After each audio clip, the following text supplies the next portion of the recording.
کل لے کر جائے گا، مجھے یقین ہے کہ سب ٹھیک ہو جائے گا۔ اس کمرے میں فرش پر دری بچھی ہوئی تھی۔ پشکر نے ایک کرسی کا گدی اٹھا کر سر کے نیچے تکیہ بنا لیا اور دری پر لیٹ گیا، جبکہ طارق ریزین کی صوفے پر لیٹ گیا تھا۔ اس نے بھی یہی کیا تھا۔ پشکر تو جلدی سو گیا تھا، لیکن طارق صوفے پر لیٹا چھت کو گھورتا رہا۔ وقت دھیرے دھیرے گزرتا رہا۔ باہر سناٹا تھا۔ اس سناٹے میں کبھی کسی کتے کے بھونکنے کی آواز آتی اور کسی مکان کی چھت پر بیلوں کی غرانے کی آواز سنائی دینے لگتی۔ اچانک فائر بریگیڈ کی گاڑی کی سائرن کی آواز سن کر طارق چونک گیا۔ یہ آواز کبھی بہت قریب سے آتی محسوس اور کبھی دور سے، شاید کہیں آگ لگی ہوگی یا کسی کا گھر جلا ہوگا۔ دلی جیسے بڑے شہر میں کسی کی کوئی بھی بات ہو سکتی ہے، لیکن طارق نے ذہن میں 5 سال پہلے واقعہ ابھر آیا۔ مزید کہانی سننے سے پہلے اس ویڈیو کو لائک کریں، کلاسک ناول کو سبسکرائب کریں اور بیل آئیکن پر ضرور کلک کریں۔ وہ گلمرگ کا رہنے والا تھا اور اس روز اپنے ایک دوست سے ملنے کے لیے بارہمولہ گیا ہوا تھا۔ اس کا ارادہ تھا کہ اسی شام واپس آ جائے گا، لیکن جب وہ واپس آنے لگا تو شام ہو چکی تھی۔ راستہ خطرناک تھا اور یوں بھی بھارتی فوجی پوری وادی میں خون بیڑیوں کی طرح دندناتے پھر رہے تھے۔ شام کے بعد کسی کو پھرتے دیکھ کر وہ کچھ پوچھنے کی ضرورت محسوس نہیں کرتے تھے اور اس کا سینہ گولیوں سے چھلنی کر دیتے۔ اسی روز بارہمولہ سے چند میل دور سوپور میں مجاہدین اور بھارتی فوجیوں میں جھڑپ ہوئی اور بارہمولہ میں بھی کشیدگی پھیلی گئی۔ طارق کے دوست نے اس لیے اس کو روکا تھا کہ راستے میں کوئی ناخوشگوار واقعہ پیش نہ آ جائے، لیکن طارق کا خیال تھا کہ کوئی ناخوشگوار واقعہ بارہمولہ میں بھی پیش آ سکتا ہے اور اس کا یہ خیال درست نکلا۔ شام کا اندھیرا پھیلنے تک تقریباً 2 گھنٹے بعد بارہمولہ کے ایک نواحی بستی میں مجاہدین اور بھارتیوں کے فوجیوں کے ایک دستے کا آمنا سامنا ہو گیا۔ جن مجاہدین نے یہ چھاپہ مار کارروائی کی تھی، وہ چند فوجیوں کو موت کی گھاٹ اتارنے کے بعد بارہمولہ کی طرف آ گئے تھے۔ وہ اگرچہ یہاں رکے بغیر کسی طرف نکل گئے تھے، لیکن بھارتی فوج اس کی تعاقب میں بارہمولہ پہنچ گئے اور مجاہدین کی گھروں کی تلاشی لیتے ہوئے انہوں نے وہی کی جس کی ان جیسی وحشیوں سے توقع بھی نہیں کی جا سکتی۔ انہوں نے چند نوجوانوں کو گرفتار کر لیا۔ انہیں چھڑانے کے لیے لوگوں نے مزاحمت کی تو فوجیوں نے فائرنگ کھول دیا اور چند گھروں کو آگ لگا دی۔ فائرنگ سے 2 بوڑھے شہید ہو گئے تھے اور 5 مکان جل کر راکھ ہو گئے تھے۔ طارق کے گزری ہوئی واقعات اس کی ذہن میں فلمی مناظر کی طرح گھومتے رہے۔ اسے جموں کے قریب چھوٹی سی بستی کا وہ منظر یاد آ گیا جب بھارتی فوجیوں نے شیراز بابا کی معصوم پوتی روشا پر ہاتھ ڈالا تھا۔ طارق اپنی جان بچانے کے لیے چھپا ہوا تھا، لیکن اسے یہ برداشت نہ ہو سکا اور وہ اپنی کمینگاہ سے باہر آ گیا۔ یہ ان کی غیرت ایمان کا امتحان تھا جس میں وہ سرخرو ہوا۔ اس نے 3 فوجیوں کو موت کے گھاٹ اتار کر ان کی لاشیں گڈھ میں پھینک دی تھی۔ طارق اب روشا کے بارے میں سوچنے لگا، کتنی معصوم تھی اور کتنی حسین تھی۔ اچانک اس کی ذہن میں یہ خیال بھی ابھر آیا کہ جب فوجی کیمپ میں یہ اطلاع پہنچ چکی ہوگی کہ 3 فوجیوں کو قتل کر کے انہیں جیپ سمیت گڈھ میں پھینک دیا گیا، تو ان بھارتی فوج نے خونی بیڑیوں کی طرح آس پاس بستیوں پر حملہ بول دیا ہوگا۔ شیراز بابا کی بستی بھی ان سے دور نہیں تھی۔ شیراز بابا اور روشا اور بستی کی دوسری لوگوں کے ساتھ کیا سلوک کیا ہوگا؟ طارق اس سے زیادہ نہ سوچ سکا۔ اس نے آنکھیں کھول لی اور چھت کو گھورنے لگا۔ پھر نہ جانے کتنی دیر ہو گئی ہوگی کہ آہٹ سن کر وہ اٹھ کر بیٹھا۔ اس نے گردن گھما کر دیکھا۔ مادھوری اپنی کمرے کے دروازے میں کھڑی تھی۔ اس کے جسم پر صرف پٹی کوٹ اور بلاؤز تھا۔ آنکھوں کی گرد سیاہ حلقے تھی اور آنکھیں سرخ ہو رہی تھی۔ صاف ظاہر ہوا کہ وہ بھی ایک لمحہ کو بھی نہیں سوئی تھی۔ وہ دروازے میں کھڑی چند لمحوں تک طارق کی طرف دیکھ رہی تھی، پھر خاموشی سے کچن کی طرف بڑھ گئی۔ طارق اپنی جگہ بیٹھا رہا۔ کچن سے برتنوں کی آوازیں سنائی دیتی رہی۔ پھر مادھوری کچن سے باہر آ گئی۔ اس نے چائے کی 2 پیالے اٹھائی ہوئی تھی۔ چائے پی لو۔ اس نے ایک پیالی طارق کی طرف بڑھا دی۔ شکریہ، میں اس وقت واقعی چائے کی طلب محسوس کر رہا تھا۔ طارق نے اس کی پیالی لے لی۔ یہ بغیر دودھ کی چائے تھی۔ میرا خیال ہے تم ابھی تک سوئی نہیں ہو، ٹائم کیا ہوا ہے، 5 بجنے والے ہیں، مادھوری نے جواب دیا۔ بیٹھو۔ طارق صوفے پر ایک طرف سمٹ کر بیٹھ گیا۔ شکریہ، میں اپنے کمرے میں جا رہی ہوں، مادھوری نے روکے لہجے میں کہا اور کمرے میں چلی گئی۔ طارق چائے کی چسکیاں لیتے رہا۔ اس وقت سردی بڑھ گئی تھی۔ اس کے پاس اوڑھنے کے لیے کچھ نہیں تھا۔ پشکر بھی بغیر کچھ اوڑھے دری پر سو رہا تھا۔ طارق کو اس وقت بغیر دودھ کی چائے بڑی اچھی لگی رہی تھی۔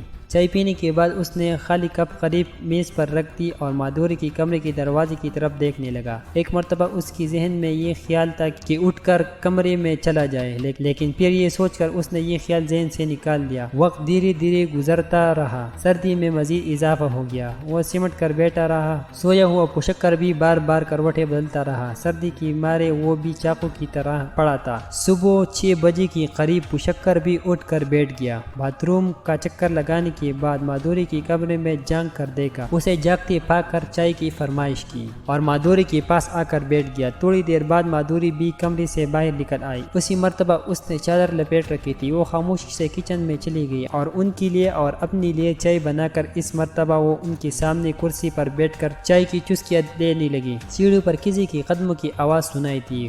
وہ جو کوئی بھی تھا اوپر والی منزل سے نیچے آ رہا تھا۔ اس کی قریب آدھے گھنٹے بعد سیڑھیوں پر ایک بار پھر قدموں کی آواز سنائی دی۔ اس مرتبہ کوئی نیچے سے اوپر آ رہا تھا۔ آواز فلیٹ کے دروازے کے ساتھ رک گئی، یوں لگا جیسے کسی نے کوئی بالٹی فرش پر رکھی ہو۔ اس کے فوراً بعد ہی دروازے زور سے کھٹکھٹایا۔ یہ کون ہے؟ پشکر نے سوالی نگاہوں سے مادھوری کی طرف دیکھا۔ گوسی ہے، میں دودھ لے کر آتی ہوں، مادھوری کہتے ہوئے اٹھ گئی۔ ایک بات ذہن میں رکھنا مادھوری، میں سمجھتی ہوں کہ تمہیں کچھ کہنے کی ضرورت نہیں، مادھوری نے اس کی بات سنتے ہوئے کہا اور چھوٹی سے پتیلی لے کر بیرونی دروازے کی طرف چل گئی۔ پشکر بھی دبے قدموں چلتا ہوا دروازے کے پیچھے جا کھڑا ہوا۔ کیوں رے مادھوری، رات بھر جاگتی رہی ہو کیا؟ تیری آنکھیں سرخ ہو رہی ہے، کیا کرتی ہے رات بھر؟ تیرا پتی تو یہاں ہے نہیں، باہر سے دودھ والے کی آواز سنائی دی۔ تجھے کیا پتا میرے پتی گھر پر ہے یا نہیں؟ ہماری جاسوسی کرتا ہے کمینے، مادھوری نے کہا۔ ارے وہ کل صبح مجھے رات میں مل گیا تھا، اس نے بتایا کہ بریلی جا رہا ہوں، سچ بتا کوئی ہے گھر میں؟ بک بک مت کرو، دودھ ڈال، اور سن 1 پاؤ دودھ زیادہ دینا، رات کو بلی پی چکی تھی، بازار سے لانا پڑے گا، مادھوری نے کہا۔ ارے 1 پاؤ کیا تو کہیں دودھ میں نہلا دوں تجھے، بک بک مت کرو، لا پتیلی مجھے دے، مادھوری نے غصے سے کہا۔ ہائے رے مادھوری، دکشت کی فوٹوسٹیٹ کاپی، غصے میں تو واقعی بہت خوبصورت لگتی ہے، دفع ہو جائے یہاں سے، مادھوری نے کہتے ہوئے دروازہ دھڑک سے بند کر دیا۔ بڑی دوستی ہے گوسی سے، پشکر نے مادھوری کی طرف دیکھتے ہوئے کہا۔ حرامی ہے وہ مجھ پر بری نظر رکھتا ہے، مادھوری کہتے ہوئے کچن میں گھس گئی اور چولہے میں دودھ گرم کرنے لگی۔ اس دوران پشکر بھی کچن میں آ گیا۔ یہ پیسے رکھ لو، کچھ دکانیں کھل جائے تو ہماری ناشتے کے لیے کچھ لے آنا، ناشتے کے بعد میں چلا جاؤں گا، میرا ساتھی یہی رہے گا، ہو سکتا ہے میں 2 گھنٹے بعد واپس آ جاؤں، اسی دوران کوئی گڑبڑ نہیں ہونی چاہیے، سمجھی؟ پشکر نے 50 روپے کا نوٹ اس کے ہاتھ میں تھماتے ہوئے کہا۔ سب کچھ سمجھتی ہوں، بار بار دھمکانے کی ضرورت نہیں ہے، مادھوری نے کہا، لیکن میں چاہوں گی کہ تم لوگ آج یہاں سے چلے جاؤ۔ اگر میرے پڑوسی کو یہ شبہ ہو گیا کہ 2 غیر مرد میرے ساتھ میری فلیٹ میں رات گزاری ہے تو وہ ہنگامہ مچائیں گے، اور جب میری اس بات کا پتہ چلے گا تو وہ مجھے زندہ نہیں چھوڑے گا۔ اپنے پتی سے بہت ڈرتی ہوں، وہ جلاد ہے کیا؟ پشکر نے اسے گھورا۔ وہ بہت ظالم ہے، تم اندازہ نہیں لگا سکتے، مادھوری نے جواب دیا۔ پشکر چند لمحے اس کی طرف کھڑا رہا، پھر کچن سے نکل آیا۔ کچھ دیر بعد مادھوری ناشتہ وغیرہ لینے کے لیے چلی گئی۔ ہدایت کے مطابق وہ دروازے کو باہر سے تالا لگا گئی تھی تاکہ اس کی عدم موجودگی میں مادھوری یا اس کی پتی کا کوئی جاننے والا نہ ٹپک پڑے۔ کیا یہ پولیس کو ہمارے بارے میں اطلاع نہ کرے گا؟ طارق نے کہا۔ نہیں، پشکر مسکرایا، وہ اپنے شوہر سے بہت ڈرتی ہے، اس کے دل میں جو خوف ہے اسی لیے ایسی کوئی حرکت نہیں کریں گی جس سے وہ خود بھی پستی ہو۔ طارق نے کوئی جواب نہیں دیا۔ آدھے گھنٹے بعد مادھوری انڈے، ڈبل روٹی اور مکھن لے کر آ گئی اور کچن میں گھس کر ناشتہ تیار کرنے لگی۔ ناشتے کے بعد 8 بجے کے قریب پشکر فلیٹ سے نکل گیا۔ اس کے جانے کے بعد طارق مادھوری کے ساتھ اکیلا رہ گیا۔ مادھوری اپنے کمرے میں چلی گئی تھی۔ طارق صوفے پر اونگنے لگا۔ اچانک آہٹ سن کر طارق کی آنکھ کھل گئی۔ اس نے ہڑبڑا کر ادھر ادھر دیکھا، صفائی کر رہی تھی۔ طارق اس کی طرف دیکھنے لگا۔ مادھوری فرش پر جھاڑو پھیرتی ہوئی سامنے پہنچ گئی۔ اس کی ساڑی کا پلو ڈھیلا ہوا۔ طارق اپنے آپ میں سنسنی کا ایک عجیب سی کیفیت محسوس کرنے لگا۔ اس کی سانس تیز ہو گئی۔ مادھوری کچھ اور جھکی تو اسے سینے میں اپنا سانس رکتا ہوا محسوس محسوس ہونے لگا۔ مادھوری، طارق نے بے اختیار اسے باہوں میں پکڑ لیا۔ کیا ہے؟ مادھوری نے اس کی طرف دیکھا۔ اس نے اپنے آپ کو چھڑانے کی کوشش نہیں کی تھی۔ تم اپنے شوہر سے بہت ڈرتی ہو۔ ہاں، وہ مجھے بہت مارتا ہے، اپنی بھی بچی کا انتقام لیتا ہے مجھ سے۔ یہ دیکھو، مادھوری نے کہتے ہوئے نیچے کھینچ دیا۔ طارق کو یوں محسوس ہوا جیسے اس کا دل اچھل کر حلق میں آ گیا۔ مادھوری کی دونوں طرف ایسے نشانات تھے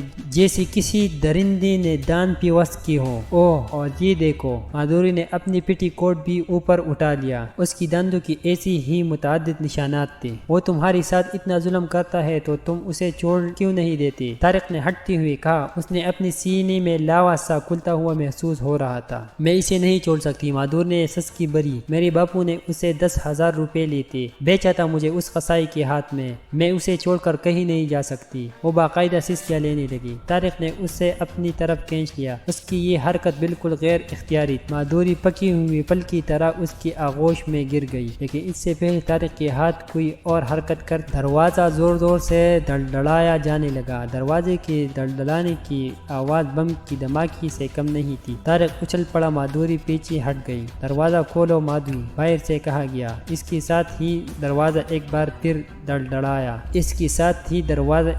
پھر دھڑدھڑایا گیا۔ کون ہے؟ مادھوری نے اٹھ کر ساڑی درست کرتے ہوئے کہا۔ اس کے لہجے میں خوف کا ہلکا سا عنصر موجود تھا۔ پولیس آئی ہے مادھوری، دروازہ کھولو، باہر سے کہا گیا۔ یہ آواز مادھوری کی پڑوسی تھی۔ دونوں اپنی جگہ سے اچھل پڑے۔ مادھوری کا چہرہ خوف سے پیلا پڑ گیا، اس کے ٹانگیں کپکپانے لگے۔ شاید پولیس کو کسی طرح خبر ہو گئی ہے کہ جیل سے بھاگا ہوا قیدی اس کی فلیٹ میں چھپا ہوا ہے۔ طارق کی حالت بھی اس سے مختلف نہیں تھی۔ اس کی دماغ میں دھماکے سے ہو رہی تھی۔ اس کی ذہن میں پہلا سوال یہ آیا تھا کہ پولیس کو خبر کیسی ہوئی؟ دروازہ کھولو مادھوری، ورنہ ہم دروازہ توڑیں گے۔ اس مرتبہ ایک گرجدار آواز سنائی دی۔ میرے ساتھ آؤ مادھوری، طارق کو اشارہ کرتے ہوئے دوسری کمرے میں گھس گئی۔ اس فلیٹ میں چھپنے کی کوئی جگہ نہیں تھی۔ مادھوری نے اسے الماری میں گھسا کر سامنے کپڑے ٹانگ دیے اور الماری کا دروازہ بند کر کے کمرے سے نکل گئی۔ طارق الماری میں کپڑوں کے پیچھے سمٹا کھڑا تھا۔ چند سیکنڈ بعد فلیٹ میں بھاری قدموں کی آواز سنائی دی۔ تمہارا نام مادھوری ہے اور تم جیتانند کی پتنی ہو؟ ایک بھاری آواز نے پوچھا۔ جی سرکار، لیکن بات کیا ہے؟ مادھوری کی کپکپاتی ہوئی آواز سنائی دی۔ پہلے ہم اس فلیٹ کی تلاشی لیں گے، پھر بتائیں گے کہ کیا بات ہے، اس آواز نے کہا۔ قدموں کی آواز سے طارق نے اندازہ لگایا کہ وہ پولیس والے تھے اور ایک پولیس والے کی قدموں کی آواز اسی طرف آتی ہوئی محسوس ہوئی۔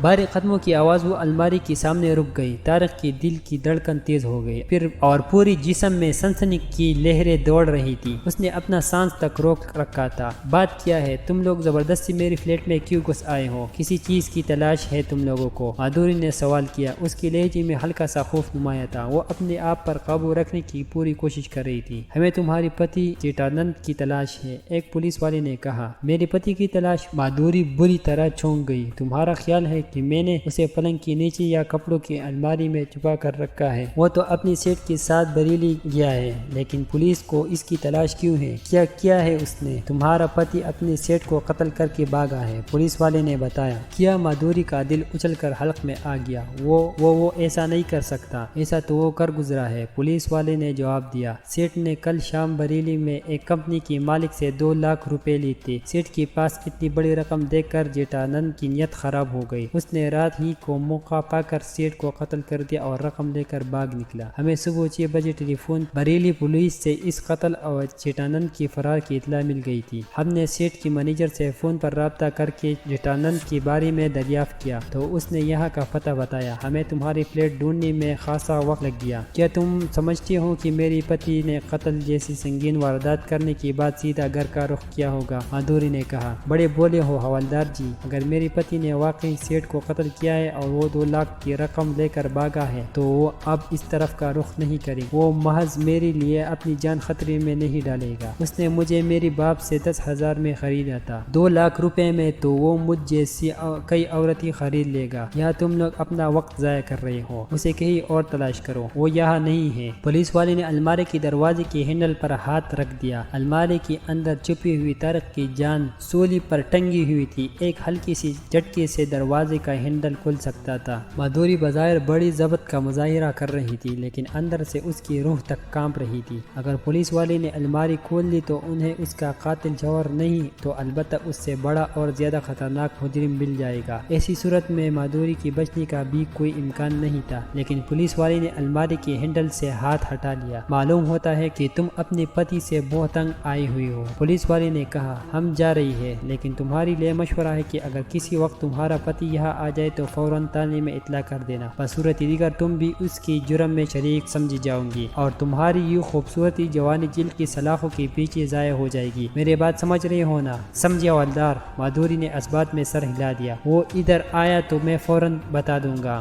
گڈ، یہی تمہارے لیے بہتر ہوگا۔ چلو کرشنا، پولیس والے نے آخر الفاظ اپنی ساتھی سے مخاطب ہو کر کہی تھی۔ ایک بار پھر بھاری قدموں کی آواز سنائی دینے لگی۔ مادھوری نے جلدی سے آگے بڑھ کر باہر کا دروازہ کھول دیا۔ دروازے کے سامنے اسی بلڈنگ کے رہنے والے کچھ لوگ جمع تھے، ان میں عورتیں بھی تھیں اور مرد بھی۔ ان لوگوں نے پولیس والوں کی طرف دیکھا اور پھر مادھوری کی طرف دیکھنے لگے۔ پولیس والے جب سیڑھیاں اتر گئے تو بیک وقت سوال مادھوری کی سماعت سے ٹکرائی۔ کیا ہوا مادھوری؟ پولیس یہاں کیوں آئی تھی؟ سنا ہے تمہارے پتی نے مرڈر کر دیا ہے مادھوری۔ ارے وہ ہے ہی خونی، پکڑا گیا یا نہیں؟ پولیس تمہارے پاس کیوں آئی تھی؟ مجھے کچھ نہیں معلوم، میں کچھ نہیں جانتا۔ مادھوری نے چیختی ہوئی ڈر سے دروازہ بند کر دیا اور سٹنگ روم میں آ کر اونچی آواز میں رونے لگی۔ لیفٹیننٹ بہت ظالم تھا، اس نے مادھوری کو اس کی غریب ماں باپ سے 10,000 روپے میں خریدا تھا۔ وہ پتنی سے زیادہ اسے اپنی زرخرید لونڈی سمجھتا تھا۔ لیفٹیننٹ اس پر ظلم کرتا تھا، اسے مارتا پیٹتا تھا، لیکن تھا تو اس کا پتی، وہ اس سے لائق نہیں رہ سکی تھی۔ یہ انکشاف مادھوری کے لیے بہت ہی روح فرسا تھا کہ لیفٹیننٹ نے اپنے سیٹ کو قتل کر دیا اور 2 لاکھ روپے لے کر بھاگ گیا تھا۔ اب پولیس اسے تلاش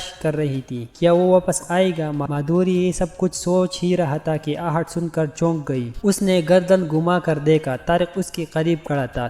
تم؟ وہ اس کی طرف دیکھ کر ہکلائی۔ ہاں، تم نے الماری کا دروازہ پوری طرح بند نہیں کیا تھا، آہستہ سے دھکا دینے سے کھل گیا، طارق نے کہا۔